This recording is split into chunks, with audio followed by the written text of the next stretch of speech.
वंदे वंदे। आज रामबन की इस पवित्र भूमि पर मेरे साथ मंच पर उपस्थित डॉक्टर जितेंद्र सिंह जी, केंद्रीय मंत्री और मोदी जी के कार्यालय में जम्मू कश्मीर की हमेशा चिंता करने वाले डॉक्टर साहब के लिए जोर से ताली बजाओ जरा। हमारे जिले के अध्यक्ष श्रीमान राजेश्वर कुमार जी, जिले के प्रभारी पूरनचंद जी, श्री नीलम लांगे जी, हमारे प्रत्याशी श्री राकेश ठाकुर जी, हमारे दूसरे प्रत्याशी भाई मोहम्मद सलीम जी, आगे आइए, जोर से ताली बजाइए मोहम्मद जी के लिए। और आज जम्मू कश्मीर की इस भूमि पर रामबन में आए हुए प्यारे भाइयों, बहनों और माताओं, आप सभी को मेरा प्रणाम, नमस्कार।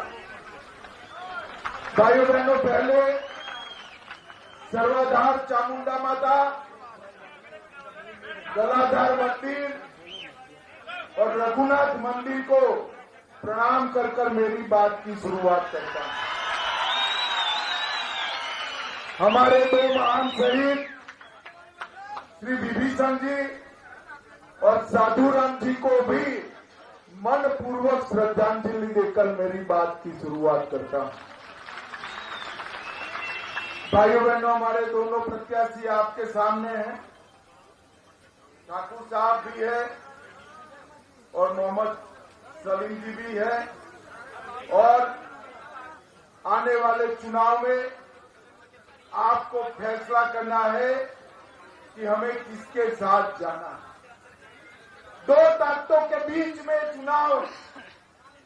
एक ये लोग हैं जिन्होंने जम्मू कश्मीर को आतंक की आग में झोंकने का काम अपने राजनीतिक फायदे के लिए 35 साल तक जम्मू कश्मीर आतंक की आग में जलता रहा। 40,000 से ज्यादा लोग शहीद हो गए। मैं आज फारूक साहब और राहुल गांधी दोनों को पूछना चाहता हूं, इतने साल तक जम्मू कश्मीर आतंक की आग में जला, आप इसकी जिम्मेदारी लेने के लिए तैयार है क्या? भाइयों बहनों, वो नहीं ले, मुझे मालूम। इसलिए हमने तय किया है कि चुनाव के बाद 40,000 लोगों का जान लेने वाली आतंकवाद के लिए भारतीय जनता पार्टी एक व्हाइट पेपर लाकर इनकी जिम्मेदारी तय करेगी। इनकी जिम्मेदारी तय। और आज भी ये नेशनल कॉन्फ्रेंस का एजेंडा आप देखिए, जिसका राहुल गांधी ने समर्थन किया। क्या एजेंडा? वो कहते हैं कि नेशनल कॉन्फ्रेंस फिर से एक बार जम्मू कश्मीर में दूसरा झंडा लाने का काम करेगी। रामबन वालों, मुझे बताओ, दूसरा झंडा चाहिए क्या आपको? जोर से बोलो, चाहिए क्या? अरे राहुल बाबा, कितना भी जोर लगा दो, जम्मू कश्मीर में अब एक ही झंडा रहेगा, हमारा प्यारा तिरंगा रहेगा। ये लोग धारा 370 और 35A वापिस लाना चाहते हैं। आप इससे सहमत हो क्या? मैं रामबन की भूमि से घाटी के भाइयों को भी, विशेषकर मुस्लिम भाइयों को भी, बहनों को भी पूछना चाहता हूं, क्या दिया 370 और 35 से? गरीबी, भूखमरी, ठंड, बेरोजगारी, गुर्बत और आतंकवाद।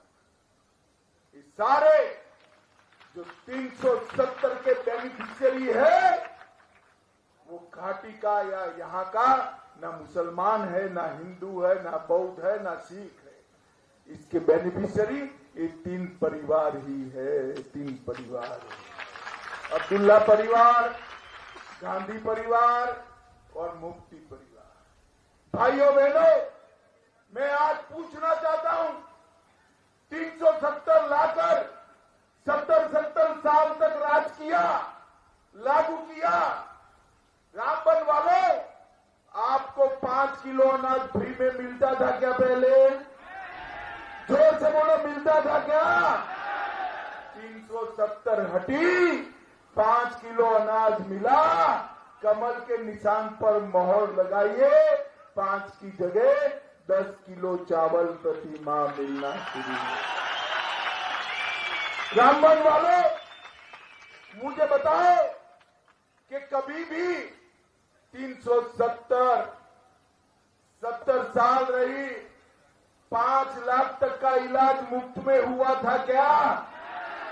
अरे जोर से बोलो, हुआ था क्या? अब ये 370 वापिस लाना चाहते हैं। मैं बताता हूं, रोक लो। 5 लाख की जगह मोदी जी ने 7 लाख और बूढ़े व्यक्तियों का 10 लाख तक का इलाज मुफ्त में करने का।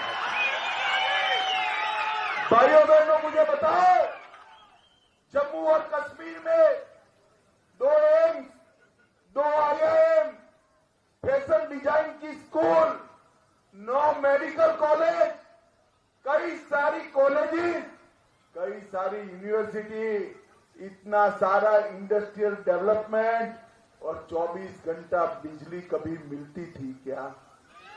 जरा जोर से बोलो, मिलती थी क्या? ये लोग 370 लाकर जम्मू कश्मीर को फिर से आतंकवाद आग में झोंकना चाहते हैं। भाइयों बहनों, वो कहते हैं हम पाकिस्तान से बात करें। मैं आज स्पष्ट कर देता हूं, किसी भी स्थिति में जब तक आतंकवाद समाप्त नहीं होता, पाकिस्तान के साथ कोई बात नहीं होगी, कोई बात।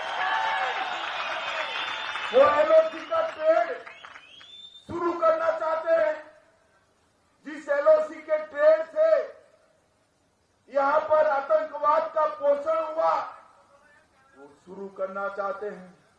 मैं बताता हूं, उमर अब्दुल्ला, कितने भी साल मेहनत कर लो, जब तक आतंकवाद को पाताल तक दफन नहीं करेंगे, ट्रेड चालू नहीं होगा। आप एक बात, भाइयों बहनों, आतंकवादी घटनाओं में, पत्थरबाजी की घटनाओं में शामिल लोगों को वो छोड़ना चाहते, नौकरियां देना चाहते हैं।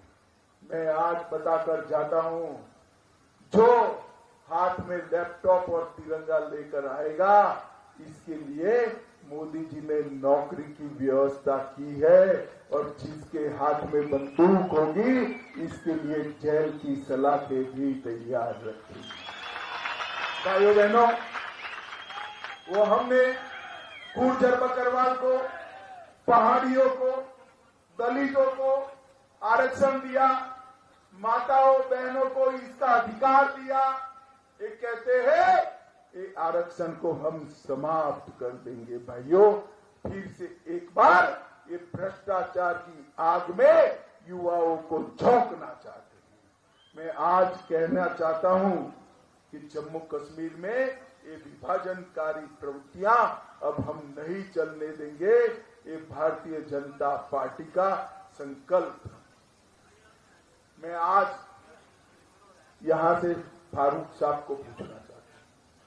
फारूक साहब, शेख अब्दुल्ला के समय से आप कहीं न कहीं सत्ता में रहे, आपके बेटे उमर साहब भी रहे, आप भी रहे।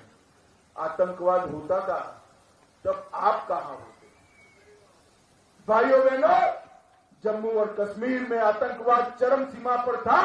अब्दुल्ला परिवार लंदन में मौज मस्ती कर रहा था, मौज मस्ती कर रहा था।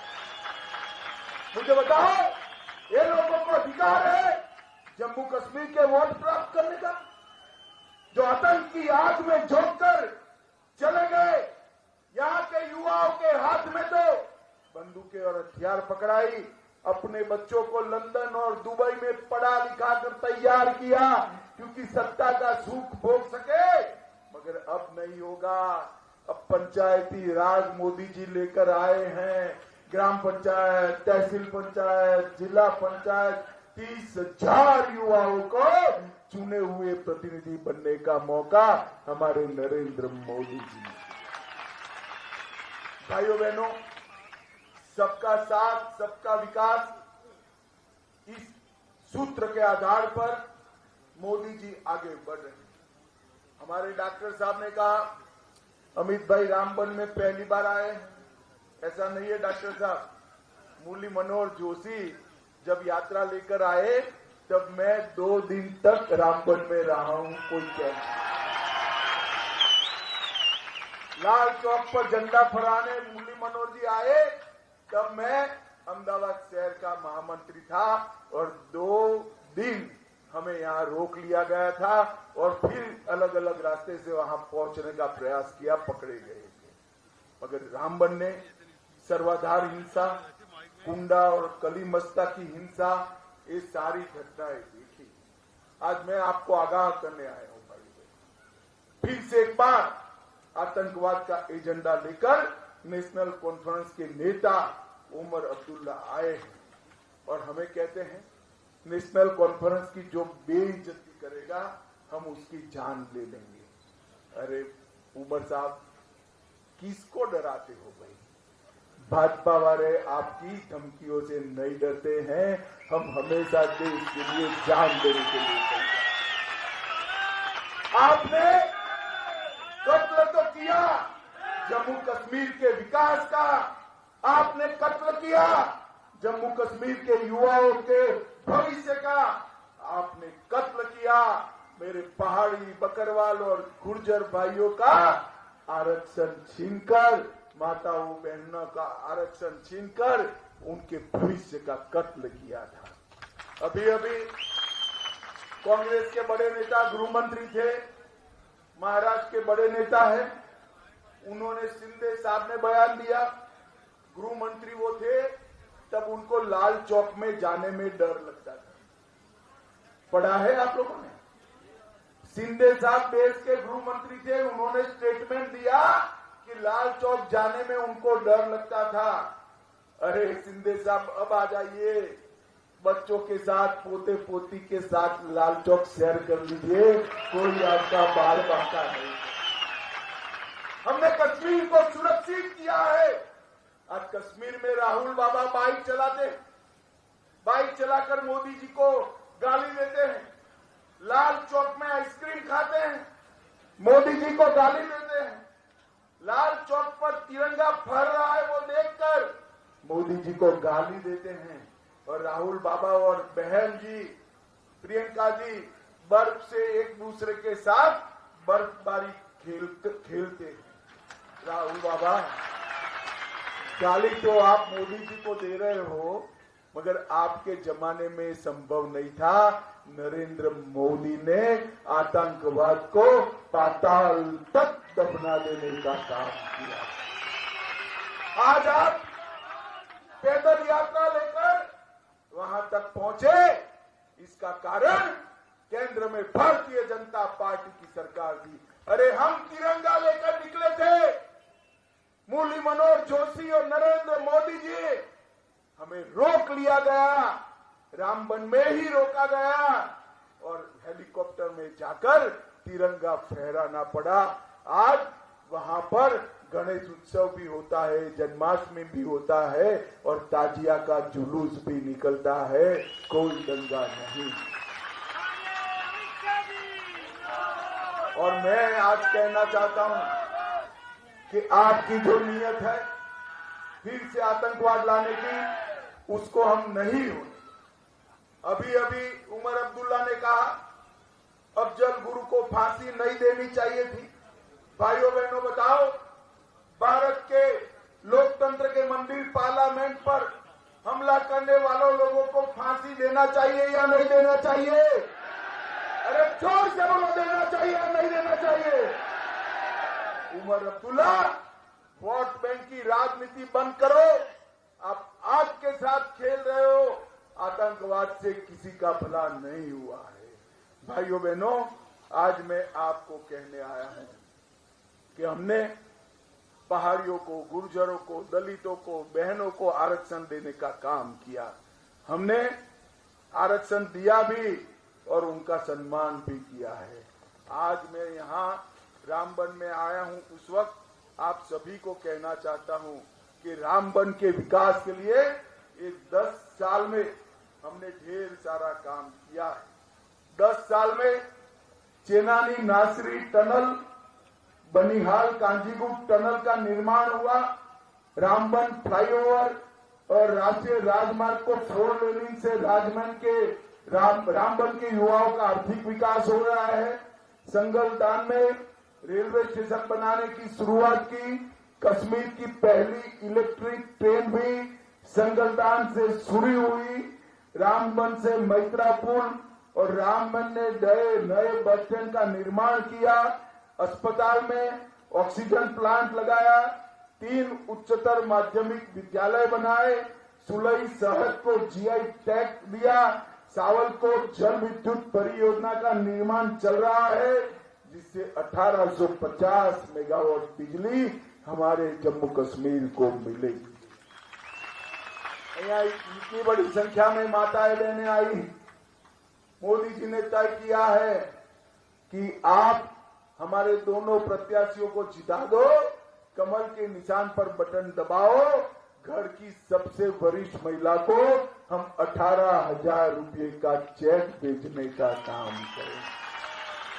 हर बहन को रक्षाबंधन और दीपावली में 2 सिलेंडर देंगे। किसानों को 6,000 की जगह अब 10,000 मिलेगा। चावल 5 किलो की जगह 10 किलो मिलेगा। बिजली दर किसानों का 50% काटा जाएगा। जम्मू में एक अंतर्राष्ट्रीय हवाई अड्डे का निर्माण होगा। जम्मू और श्रीनगर में मेट्रो बनेगी। हर साल विध्वंस हुए 100 मंदिरों का हम जीर्णोद्धार करेंगे। तभी रिवर फ्रंट बनाएंगे। रंजीत सागर डैम में झील विकास पर्यटन करेंगे और कश्मीरी पंडितों को फिर से पुनर्वसन की नई योजना भी पंडित प्रेमनाथ डोगरा के नाम से हम लेकर आएंगे। भाइयों बहनों, कॉलेज के विद्यार्थियों को 3,000 सालाना स्टाइपेंड देने का काम करेंगे और प्रेमनाथ डोगरा रोजगार योजना के तहत 5 लाख नए रोजगार पैदा करने का काम भी भारतीय जनता पार्टी की सरकार करेगी। मैं आज रामबन में आया हूं, आप सभी को अपील करना चाहता हूं। भारतीय जनता पार्टी विकास के एजेंडे के साथ आप पूरे जम्मू कश्मीर के मतदाता, वैली के भी घाटी के भी मतदाता, एक 3 परिवारों का समर्थन इसलिए न करिएगा, इन्होंने लोकतंत्र का गला घोंटने का काम किया है। इन्होंने आतंकवाद का पोषण करने का काम किया है और इन्होंने जम्मू कश्मीर को अविकसित रखने का भी काम किया है। मुझे बताओ भाइयों बहनों, हमारे दोनों प्रत्याशियों को प्रचंड बहुमत के साथ जिताओगे क्या? अरे सुनाई नहीं पड़ता है भाई, मोदी जी को दिल्ली में सुनाई पड़ना चाहिए। जिताओगे क्या? कमल के निशान पर बटन दबाओगे? भाजपा को विजयी बनाओगे? तो मेरे साथ दोनों हाथ उठाकर बोलिए, मुट्ठी पीछे माताएं बहनें भी उठाए हाथ जरा। जा हुए बलिदान मुखर्जी।